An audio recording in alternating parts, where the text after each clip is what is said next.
Bonjour, bienvenue chez Crêpes de France. Aujourd'hui, on va réaliser un millefeuille de crêpes. On va tout de suite commencer par mettre le colorant. Donc je prends une pointe de couteau. Je préfère qu'on rajoute du colorant si on voit que c'est pas assez coloré. Donc là, c'est important de vraiment mixer au maximum.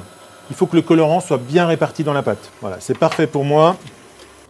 On a une belle pâte colorée, bien rose. Je vais maintenant la verser dans le distributeur.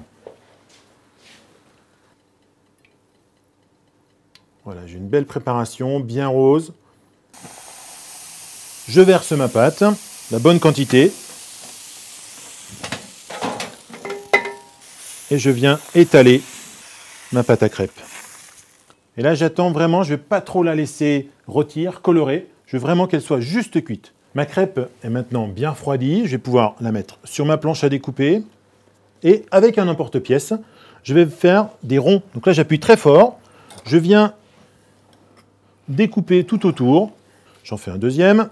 Un troisième, et ça va suffire pour notre millefeuille. Pour la crème pâtissière, je vais avoir besoin de sucre, le voici, 100 g de sucre, un demi-litre de lait, 500 g de lait, des œufs. Alors les œufs, je vais prendre seulement les jaunes, je vais clarifier les œufs.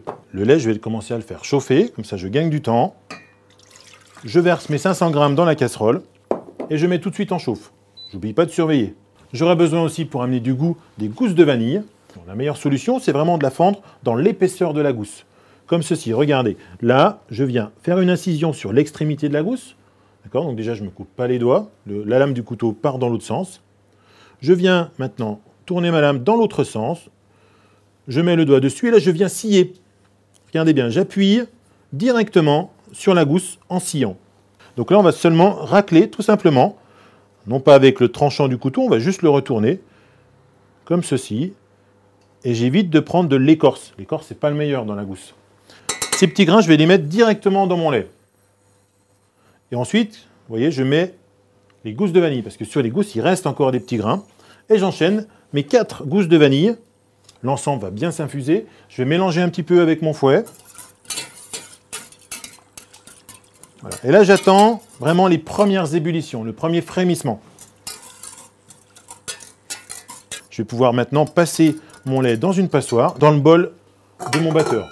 Et comme ça, je récupère les gousses de vanille. Maintenant, je vais casser mes œufs pour récupérer seulement le jaune. 6 jaunes d'œufs suffiront. Alors maintenant, je continue. Je vais mélanger, blanchir mes œufs et mon sucre. Donc là, je vais blanchir. Blanchir, on a des œufs très jaunes. On va voir qu'au final, ils seront beaucoup plus blancs. Donc on appelle ça blanchir les œufs. J'arrête mon batteur. Vous voyez, là, c'est bien blanc. Pour moi, c'est parfait. À mon mélange, je vais ajouter de la farine. 80 g de farine, donc je mets à tourner tout doucement.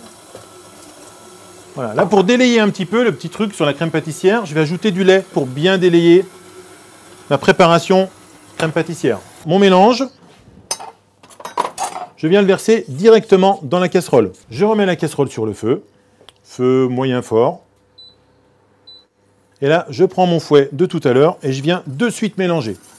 On se sert bien du fil d'acier, vous savez, le dernier que vous avez sur le fouet. Celui-ci va venir aller dans l'angle de la casserole ronde. Voilà, donc là, je vais cuire ma crème pâtissière. Je dis bien cuire. Cuire, c'est important parce qu'on a intégré de la farine dedans. Si elle n'est pas assez cuite, elle aura le goût de farine. Et là, je patiente jusqu'à ce qu'elle coagule, on va dire, hein, qu'elle épaississe. Voilà, ma crème pâtissière est cuite. Donc là, c'est une étape très importante. Pour éviter à ma crème pâtissière de sécher, soit je viens avec un morceau de beurre et je viens tamponner la surface pour faire une pellicule grasse pour éviter à l'air de sécher ma crème. Sinon, la deuxième méthode, c'est de verser directement la crème dans un film alimentaire, comme ceci. Voilà. Donc là, je viens refermer hermétiquement ma crème pâtissière avec le film alimentaire. Je peux la mettre directement à refroidir au réfrigérateur. Suite de la recette, je vais faire maintenant sécher mes crêpes. Je prends ma grille de four, vous en avez tous une à la maison. Je prends mes 3 crêpes que je pose sur une feuille de papier de cuisson. Je recouvre avec une deuxième feuille et je vais mettre une deuxième grille par-dessus. L'ensemble au four. 120 degrés, on est parti pour à peu près 15-20 minutes de cuisson. N'hésitez pas à les surveiller de temps en temps pour voir l'évolution du séchage des crêpes. Étape suivante, le coulis de framboise. L'idéal, c'est quand même avec des framboises fraîches. Je les verse dans ma casserole. J'ajoute le jus d'un citron. Et pour contrebalancer cette acidité, je vais ajouter du sucre. On sucre à peu près à 10% de la masse du fruit. Je mets, on chauffe. Je vais réaliser mon coulis de framboise. Mon coulis est maintenant à la bonne consistance. Vous avez remarqué, je garde les petits grains des framboises pour amener un petit peu de croustillant en bouche tout à l'heure. À mon coulis, maintenant, je vais ajouter de l'agar-agar. Ici, j'ai pesé 4 g d'agar-agar. L'agar-agar, comme vous savez, c'est un gélifiant. C'est à base d'algues réduites, séchées et réduites en poudre. Je suis allé chercher l'ébullition. Là, je vais pouvoir verser sur une plaque de pâtissier avec un film alimentaire. Là, le but est de réaliser une fine couche de coulis. Alors, j'étale délicatement avec une spatule coudée.